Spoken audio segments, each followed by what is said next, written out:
Aujourd'hui, on va parler d'Israël, donc un pays du Moyen-Orient, peuplé par près de 10 millions d'habitants, une ville sainte pour les 3 religions abrahamiques, tout ça. Un pays qui revient régulièrement dans l'actualité parce que c'est le zbeul, hein. Il y a la guerre, du terrorisme, des violations des droits humains, la guerre, enfin, oui, je pense que le mot zbeul est approprié ici. Mais pourquoi en fait ?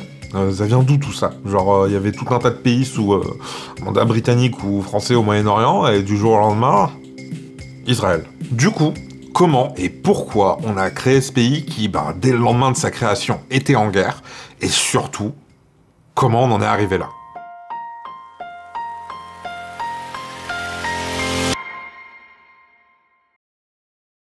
Avant de reprendre la vidéo, je voulais juste vous parler rapidement de notre sponsor du jour, CyberGhost VPN. Alors c'est grâce à eux aujourd'hui qu'on peut se permettre ce genre de vidéos qui prennent un certain temps à produire. Du coup, CyberGhost VPN, c'est un service de VPN. Alors, en gros, grâce à leur appli, vous pouvez vous connecter à Internet depuis des serveurs un peu partout dans le monde et au passage, cacher votre localisation, mais aussi vos données perso des regards indiscrets.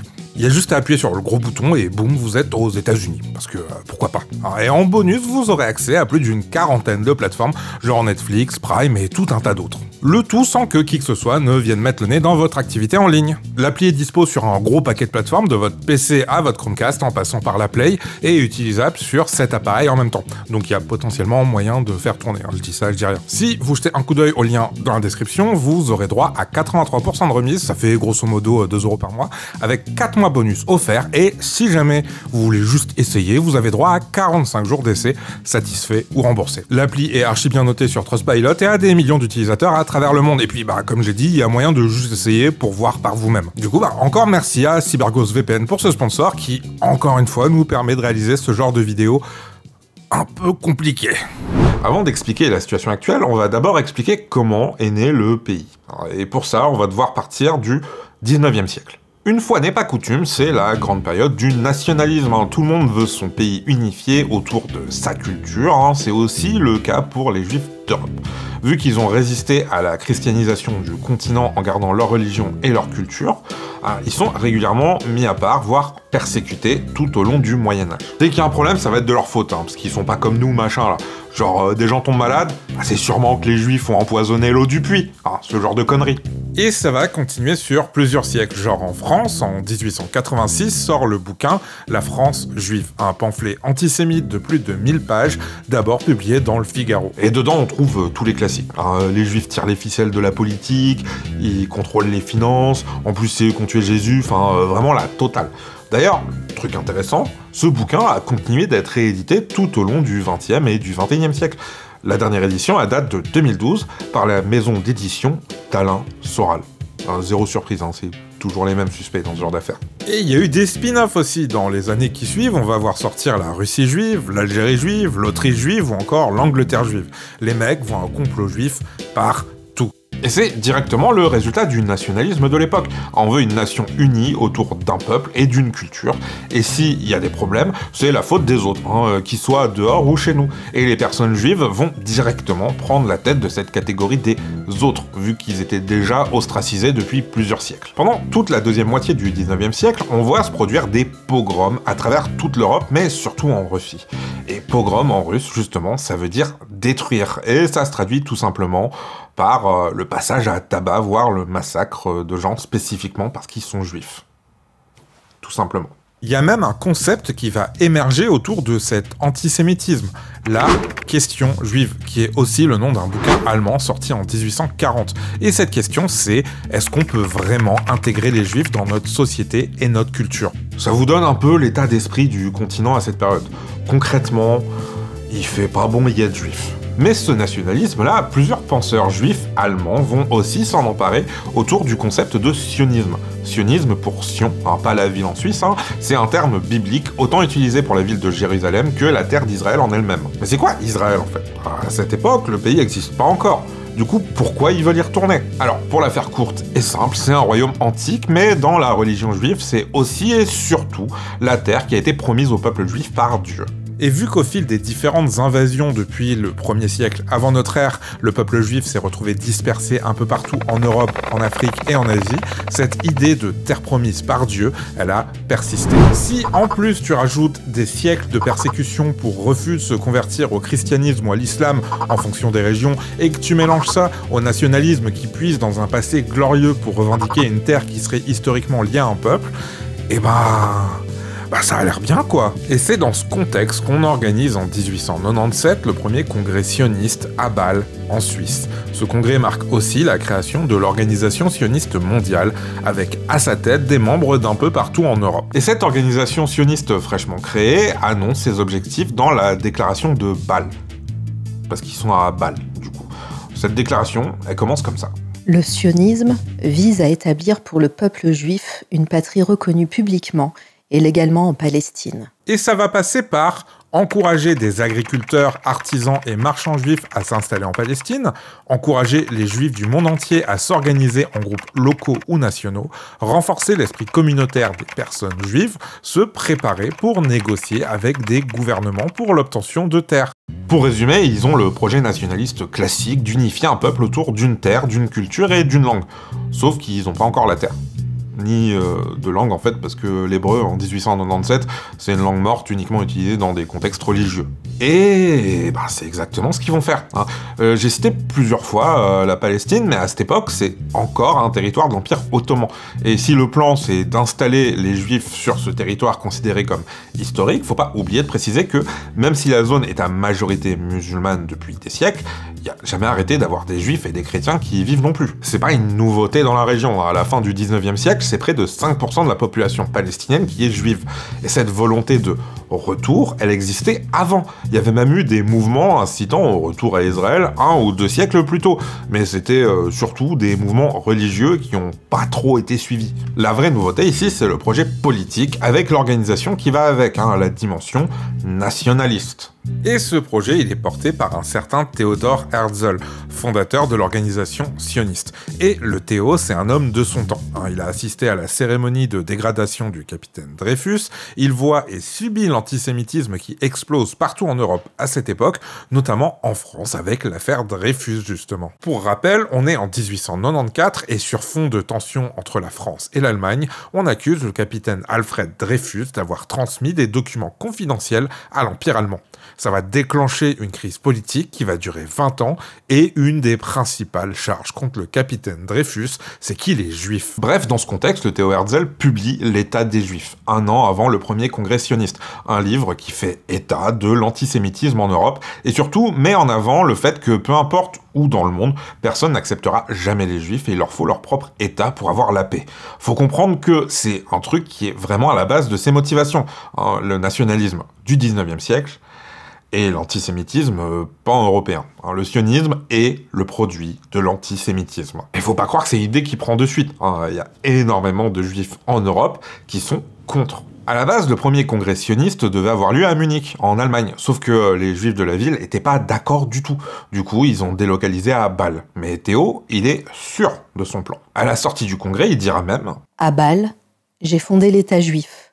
Si je le disais à voix haute aujourd'hui, tout le monde me rirait au nez. Mais peut-être que dans 5 ans, sûrement dans 50, tout le monde s'en rendra compte. » Et il va pas lâcher l'affaire. Il va faire le tour du monde pour rencontrer des dirigeants, des banquiers, faire des levées de fonds, tout ça dans le but d'acheter des terres en Palestine. Petite précision quand même, des juifs qui achètent des terres en Palestine ottomane, ça existait déjà quelques années avant le projet de Théo Herzl.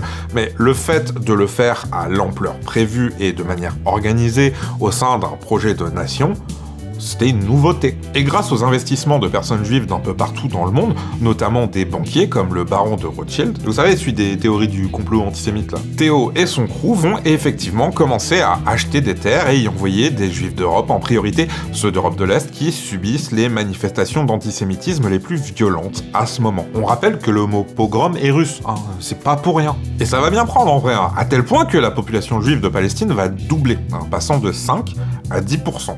La migration des Juifs d'Europe va continuer de faire son petit bonhomme de chemin pendant une quinzaine d'années, entre autres grâce à la création du Fonds national juif au 5e congrès sioniste. C'est une organisation dont le but est de récolter des fonds pour acheter des terres en Palestine. Elle existe toujours d'ailleurs, et possède genre 10% de la terre à Israël. Mais tout ça, c'est aussi permis par l'Empire ottoman où se trouve la Palestine, on le rappelle, et qui perd en puissance tout au long du 19e siècle et va commencer à autoriser aux Européens à venir acheter des terres et les exploiter. Mais on va plus avoir besoin de l'accord des Ottomans très longtemps parce qu'en 1914, c'est la Première Guerre mondiale. Et cette Première Guerre mondiale, les Ottomans, ils vont la perdre. Les Français et les Anglais se partagent une grosse partie de leur territoire qui avait à la base été promis aux Arabes qui habitaient là.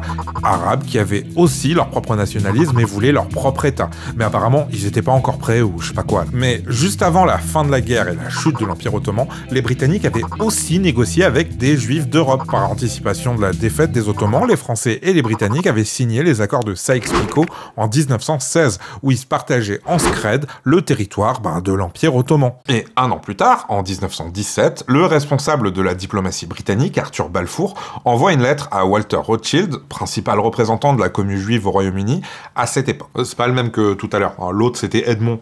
Il était français. Et cette lettre, elle dit ça. Le gouvernement de Sa Majesté considère favorablement l'établissement en Palestine d'un foyer national pour le peuple juif et fera tout son possible pour faciliter la réalisation de cet objectif, étant clairement entendu que rien ne doit être fait qui puisse porter atteinte aux droits civils et religieux des communautés non juives existant en Palestine, ou aux droits et au statut politique dont jouissent les Juifs dans tout autre pays. Aujourd'hui, on appelle cette lettre la déclaration de Balfour. Et pour beaucoup, mais pas tous, c'est peu ou prou l'acte de naissance de l'État d'Israël. Mais pour les Arabes de Palestine, c'est surtout le début des emmerdes. Non, parce que eux, on leur a promis une grande nation arabe s'ils aidaient les Anglais et les Français à dégommer l'Empire ottoman.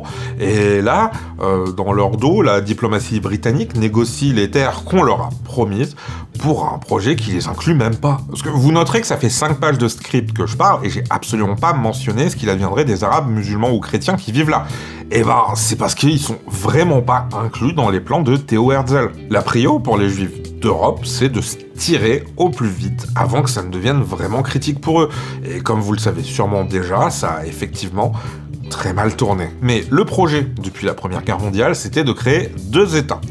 Un pour les Juifs, et un pour les autres populations qui vivaient là, musulmans ou chrétiens, qui seraient rattachés à la Transjordanie. Un autre protectorat britannique, mais pas d'État palestinien de prévu donc. Et cette histoire de partition de la zone en 2 États, comme vous le savez sûrement, elle va durer longtemps. Et la vie des Arabes dans tout ça. Alors, en 1899, le maire de Jérusalem a tout simplement dit que c'était de la folie, parce que il y avait déjà des gens qui vivaient là en fait, et ces gens, ils voulaient aussi leur propre pays. Donc, déclaration de Balfour, défaite des Ottomans, partition de l'Empire ottoman par les Britanniques et les Français. Et comme on l'a dit, les terres promises aux Arabes, on va pas leur donner tout de suite. On va découper plusieurs entités sous contrôle français et britannique, et la Palestine, justement, va se retrouver sous mandat britannique, ce qui va encore plus faciliter l'immigration des Juifs d'Europe. Pour la première fois, la possibilité d'avoir un État juif commence à devenir une réalité. D'après le recensement de l'époque, en 1922, la population juive de Palestine était d'environ 84 000, soit 11% de la population de Palestine. 8 ans plus tard, elle représente 17% de la population. Mais là où ça va vraiment accélérer, c'est avec l'arrivée des nazis au pouvoir en Allemagne. Et tout ce que vous savez, on atteint des niveaux d'antisémitisme jamais vus de toute l'histoire, à tel point que l'immigration juive s'accélère vénère en Palestine. Si en 1930, les juifs représentent 17% de la population palestinienne, en 1935, ils sont près d'un tiers. Et ça plaît pas forcément aux Arabes de Palestine à qui on avait promis l'indépendance et surtout à leur propre État. D'un coup, on leur dit non, vous êtes sous mandat. Et en plus, on fait venir des dizaines de milliers de Juifs d'Europe. Non, ça passe pas. C'est comme ça que commence la grande révolte arabe de 1936 en Palestine. Ça va durer 3 ans, et malgré la défaite des Arabes de Palestine, les Britanniques vont faire des concessions. Déjà, limiter l'immigration juive en Palestine et l'achat de terres. Ils vont aussi promettre la mise en place d'un État indépendant dans les 10 ans, où les Arabes et les Juifs auront leur place au gouvernement. Les Juifs de Palestine vont bien tenter de lancer leur propre révolte pour protester, mais pas de bol. C'est le début de la Seconde Guerre mondiale. Et là, le régime nazi a massacré près de 12 millions de personnes, et parmi ces 12 millions de personnes, près de 6 millions étaient juives. Ils représentent l'écrasante majorité des personnes tuées dans les camps d'extermination camp construit dès l'origine pour mettre en place ce que les nazis ont appelé la solution finale. Solution à la question juive. Vous savez, le bouquin de 1840, là. Et cette solution, c'est tout simplement l'extermination de toutes les personnes juives d'Europe. Premier impact, c'est qu'on va avoir un exode massif des juifs d'Europe vers où ils peuvent. Pas en Palestine, parce que, rappelez-vous, les Britanniques ont accepté de mettre en place des restrictions, mais ils vont se tourner vers d'autres pays d'Europe, comme la Suède, et en dehors, genre la Bolivie, la Chine ou les États-Unis. Le deuxième impact, c'est juste le trauma, en fait. Je répète, 12 millions de personnes assassinées, dont 6 millions de juifs. Des camps mis en place spécifiquement pour les exterminer, eux. Si vous avez plus de 20 ans, normalement, si je vous dis plus jamais ça, vous pensez automatiquement à la Shoah. Shoah, ou Holocauste aussi, que j'ai même pas eu besoin de nommer jusqu'à présent, parce que normalement, on sait tous de quoi je parle. Un tel niveau d'inhumanité, ça a marqué toute l'Europe, sur plusieurs générations. Parce que ça a été fait chez nous, par nous. On a beau avoir accusé les Allemands en priorité, on n'oublie pas que les gouvernements français, italiens ou hongrois ont activement participé à la déportation de personnes juives. Des sociétés comme Audi, BMW ou même Dr Oetker, les pizzas pas bonnes là, ont profité des camps de travaux forcés pour avoir de la main-d'œuvre gratuite. L'horreur, elle est autant dans les massacres en eux-mêmes que dans ceux qui y ont contribué. Et pendant tout ce temps, la Palestine n'était pas non plus un havre de paix. Par opposition au mandat britannique et à l'augmentation assez significative de la population juive de Palestine. Parce que oui, dans une logique nationaliste, quand il y a plus d'un tiers de ta population qui fait pas partie de ton groupe ethnique, les espoirs d'avoir un jour ton propre pays, ils commencent un peu à devenir compliqués. Les violences ont continué après les révoltes arabes de la fin des années 1930. Pendant la guerre, va y avoir des conflits armés, des attentats. La Palestine est déjà un zbeul monstre à cette époque. Et une des premières missions de l'Organisation des Nations Unies, créée en 1945 à la sortie de la guerre, c'est de résoudre ce bordel. En 1947, on met en place le Comité spécial des Nations Unies pour la Palestine. On va dire CNUP, qui va visiter tout un tas d'endroits pour essayer d'en trouver un où installer tous les réfugiés juifs d'Europe, dont l'Allemagne, l'Autriche, mais aussi la Palestine et d'autres pays arabes. Les représentants palestiniens et ceux des pays voisins vont s'y opposer. Après tout, un des principes fondateurs de la Société des Nations, qui a mis en place le mandat en Palestine, et de sa successeur, l'ONU, c'est l'autodétermination des peuples. Et bon là, le peuple palestinien, si on met un autre pays à la place contre sa volonté, il s'autodétermine pas trop, quoi. Et c'est pas genre personne se rendait compte du problème, Après sa tournée, la CNUP notera dans son rapport que... Au moment de la création des mandats, le principe d'autodétermination n'a pas été appliqué à la Palestine, évidemment à cause de l'intention de rendre possible d'y établir un foyer national juif. En réalité, on pourrait tout aussi bien dire que le foyer national juif et la Palestine sous mandat vont contre ce principe. Genre, c'est acté qu'on va contre la volonté des Palestiniens. Mais la prio, après les horreurs de la Seconde Guerre mondiale, pour l'ONU, c'est de régler le bordel en Palestine et aider les Juifs d'Europe à établir un État où ils auront la paix. Du coup, la CNUP recommande d'installer les réfugiés en Palestine et de couper le pays en deux entités distinctes. Mais personne n'est d'accord sur comment découper ça. D'abord, il y a les Arabes de la région qui veulent qu'on découpe rien du tout en fait, et puis il y a les autres qui arrivent pas trop à se mettre d'accord sur la proportion d'Arabes et de Juifs qui devraient composer le pays. Mais en parallèle, et déjà pendant la Seconde Guerre mondiale, plusieurs groupes sionistes ont monté des milices sur place pour lutter contre les forces arabes qui sont contre l'établissement de plus de Juifs en Palestine. Et ces milices, pendant la Seconde Guerre mondiale aussi, elles occupent des terres habitées par les Arabes pour agrandir l'espace qui est à leur disposition, rajoutant un peu plus de zbeul dans le bordel. Mais la CNUPS va réussir à se mettre d'accord et le 14 mai 1948, on proclame la création de l'État d'Israël, premier État juif du monde depuis l'Antiquité. Voilà, on y est. Israël existe. Le pays a un gouvernement, une capitale, Tel Aviv. Jérusalem était aussi un lieu saint de l'islam, ça aurait vraiment été la goutte de trop de choisir cette ville comme capitale, et une langue, l'hébreu, qui jusqu'à présent était une langue morte uniquement utilisée pour la religion. C'est d'ailleurs le seul cas de langue morte ramenée à la vie. Et... le lendemain. Et quand je dis le lendemain, c'est vraiment le 15 mai. Les Britanniques commencent à quitter la Palestine, et c'est la guerre. Les pays arabes frontaliers attendent même pas que Israël ait soufflé sa première bougie pour poster leurs armées à la frontière. C'est le début de la première guerre israélo-arabe. Faut pas oublier que les Britanniques avaient d'abord promis un grand pays arabe indépendant, puis plusieurs petits, dont la Palestine. Et maintenant, on officialise un pays constitué de juifs venus d'Europe à la place. Et avec le temps, parce que mine de rien, ça fait 80 ans, hein, on parle plus trop du rôle des Britanniques dans ce sbeul-là. Mais c'est eux qui ont promis des terres à deux groupes différents jusqu'au bout. Et ce, avant même d'avoir pu prendre les dites terres aux Ottomans d'ailleurs. C'est eux à la base de tout ce bordel. Et, histoire d'en rajouter une couche, une des principales conséquences de cette guerre, ça va être la Nakba, qui veut dire catastrophe en arabe. Catastrophe parce que c'est plus de 700 000 Arabes palestiniens qui vont d'abord être expulsés en étant obligés de fuir leur maison, leur ville, principalement pour aller dans la bande de Gaza et en Cisjordanie, deux territoires palestiniens en Israël, mais aussi en Jordanie, au Liban ou en Syrie. Mais comme je l'ai dit, là, ça, c'est le résultat de la première guerre israélo-arabe. Et je dis bien la première. Parce que,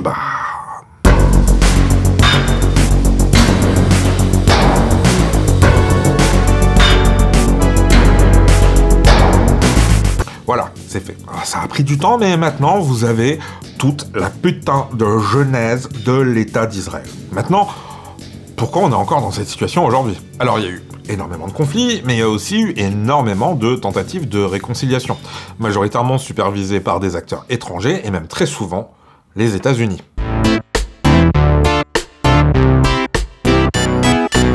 Il y a eu les accords de Camp David, ceux d'Oslo, Camp David 2000 retour, enfin, il y a eu des tentatives.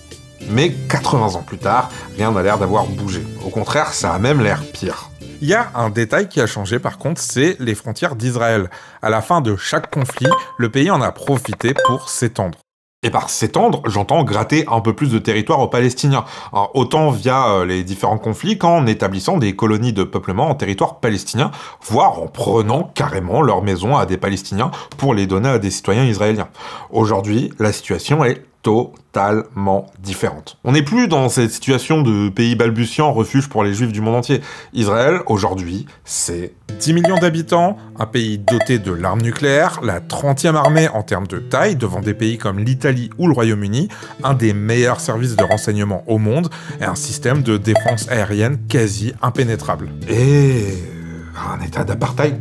Oui, parce que la vraie différence en 1948 et aujourd'hui, c'est la situation des populations arabes palestiniennes dans la zone. Si, au début de la Seconde Guerre mondiale, en Palestine, sous mandat, ils représentaient près de 70% de la population, aujourd'hui, ils sont moins de 20%. Et surtout, ils se situent en énorme majorité dans deux endroits, la bande de Gaza et la Cisjordanie, qu'on appelle aussi plus communément les territoires occupés. Ça devrait vous donner une idée de la situation. Ces deux zones leur sont fermées, entourées de murs et de barbelés. Il faut passer tout un tas de postes de sécurité et de vérification pour en sortir, et c'est supervisé par le gouvernement israélien. On est très loin du pays indépendant prévu à l'origine par l'ONU. Il y a aussi Jérusalem, dont j'ai pas parlé jusqu'à présent, et qui a une situation compliquée. Pour des raisons évidentes d'éviter une guerre ouverte au Moyen-Orient, on a décidé de pas en faire la capitale d'Israël. On le rappelle, Jérusalem est une ville sainte pour les trois religions abrahamiques. Et la moitié est de la ville était censée faire partie de la Palestine indépendante. Sauf qu'entre deux conflits, l'armée israélienne a saisi la ville et l'occupe depuis les années 1980. Et les Arabes qui y vivent sont plus ou moins dans la même situation que ceux de Cisjordanie. Ah, et tout ce petit monde est aussi plus ou moins apatride, hein, non parce que la Palestine n'étant pas un pays reconnu par tout le monde, c'est un casse-tête permanent depuis 80 ans pour définir la nationalité palestinienne qui va avec. Il y a bien un passeport qui existe, mais bon, si tout le monde ne le reconnaît pas, vous n'êtes pas plus avancé. Il y a aussi des Arabes qui vivent dans le reste du territoire israélien et qui ont la nationalité israélienne. Et s'ils subissent des discriminations, voire de la ségrégation dans certaines villes, ils restent citoyens israéliens et leur situation est à des années-lumière de celle de ceux qui sont enfermés à Gaza et en Cisjordanie. Et le mot « enfermé » est important ici. Je rappelle qu'ils n'ont pas de nationalité et les sorties des zones qui leur sont affectées sont hautement contrôlées et limitées. et ils doivent utiliser des routes qui leur sont réservées sans avoir le droit d'aller où ils veulent non plus. Mais comment on en est arrivé là en fait? Le truc c'est que personne ne se mouillait, hein. Israël a de facto le contrôle sur ses territoires sans pour autant dire qu'ils sont à eux. Mais reconnaître leur indépendance reviendrait à couper les ponts diplomatiques avec Israël. Du coup, on se retrouve dans cette situation un peu bâtarde où tout le monde laisse le gros du taf à des ONG, histoire de pas s'opposer à un pays soutenu unilatéralement par la première puissance mondiale. Là où la situation a vraiment empiré, c'est avec l'attentat terroriste du Hamas du 7 octobre 2023, qui a choqué le monde entier par sa violence. Plus de 1000 personnes ont été tuées, dont la grande majorité étaient des civils israéliens. Des dizaines de personnes ont été faites otages. Enfin, un truc de cette ampleur, ça suffirait à traumatiser n'importe quel pays. Mais ça a aussi servi de prétexte au gouvernement israélien pour amplifier sa prise de contrôle des territoires occupés. C'est pas pour rien qu'il y a un mandat d'arrêt international contre les dirigeants du Hamas et contre le Premier ministre israélien. Les horreurs qui se déroulent dans la bande de Gaza depuis 1 an et demi relèvent de crimes contre l'humanité pour le coup. La situation actuelle a rien à voir à ce qu'on a vu au cours des dernières décennies. Il y a absolument plus aucune volonté de paix et je pourrais même m'avancer à parler d'une volonté d'éradication du peuple palestinien. Il y a eu une pseudo-trêve mise en place qu'Israël a ignorée jour 1 d'ailleurs. Et quand je dis Israël, qu'on soit clair, je parle du gouvernement israélien. Le peuple israélien, lui, ça fait 3 ans, qui manifeste contre les exactions de Netanyahou, qui, on le rappelle, a un mandat d'arrestation international sur la pogne. Bon, ça l'empêche pas de se balader partout, hein. Mais le type est recherché pour crimes de guerre. Les pays alliés d'Israël font leur maximum pour fermer les yeux sur la situation, mais même l'ONU a reconnu le risque de génocide qu'encourait le peuple palestinien. Parce que oui, détruire les infrastructures, empêcher l'acheminement d'aide humanitaire, tirer sur des civils désarmés et planifier leur déportation, comme l'a proposé Donald Trump récemment, aussi, ça constitue les critères d'un génocide. Mais pourquoi Benjamin Netanyahou insiste autant pour récupérer ces petits territoires alors que Israël est aujourd'hui plus grande que les frontières définies en 1947? Pour ça, on va devoir parler du projet du Grand Israël. Rien à voir avec un projet de métro livré 15 ans de retard, là on parle d'un concept nationaliste porté par Netanyahou depuis presque 30 ans. Eretz Israël Hashlemach, ou la totalité de la terre d'Israël, donc ce serait le royaume d'Israël selon les frontières définies dans la Bible. Sauf que c'est pas un bail expansionniste à la base, ça dit juste le royaume d'Israël, il allait de là à là. Dès 1996, Benjamin Netanyahou et son parti conservateur, le Likoud, s'opposent aux accords d'Oslo. En fait, ils s'opposent à toute notion de paix avec la Palestine, parce que la Palestine, c'est juste des terres israéliennes en devenir pour eux. Dès lors, il va tirer sur la fibre nationaliste du pays en étant aidé par la notion de forteresse assiégée, qui, dans le cas d'Israël, est vrai en fait. On le répète, le pays est en guerre pour son existence depuis le premier jour, et ça s'est jamais arrêté depuis. Mais là, on va au-delà de ça. On n'est plus dans la défense, mais dans une volonté expansionniste. Et c'est pas une théorie du complot farfelue, non. Non seulement Netanyahou s'en revendique, mais il n'hésite pas à afficher la carte du Grand Israël dans des communications officielles. Ce Grand Israël, il inclut la bande de Gaza, la Cisjordanie, mais aussi des parties de la Jordanie, du Liban et de la Syrie. Pendant le renversement du régime de Bachar al-Assad en décembre 2024, l'armée israélienne a d'ailleurs profité pour faire une percée dans le plateau du Golan, zone revendiquée par ce projet de Grand Israël et par le gouvernement israélien lui-même depuis quelques années déjà. La zone, et le reste du pays en fait, se fait régulièrement bombarder depuis la chute d'al-Assad, et Netanyahou a même interdit au gouvernement syrien de mettre des troupes dans le sud de son propre pays. Parce que ce seraient des djihadistes. Ça, c'est les frontières actuelles d'Israël sur Google Maps. Il y a plein de zones en pointillés, mais celle-là, c'est le Golan. Ça a été annexé officiellement par Israël en 1981, mais cette annexion n'est reconnue que par les États-Unis. Puis il y a le Sud-Liban, qui a déjà subi 3 tentatives d'invasion depuis les années 1970, et qui subit régulièrement des attaques de l'armée israélienne, sans compter l'attentat au Beeper de 2024. Là, par exemple, c'est Netanyahou qui fait un discours à l'ONU sur l'avenir du Moyen-Orient, si on ne fait rien contre l'Iran, la principale menace contre l'État d'Israël dans la région. Et si on fait pause 2 secondes pour regarder sa carte là, c'est rigolo ça, dit donc regardez, Israël normalement ça ressemble à ça, mais là il inclut dans sa carte les territoires occupés, le Golan et même un bout du sud du Liban.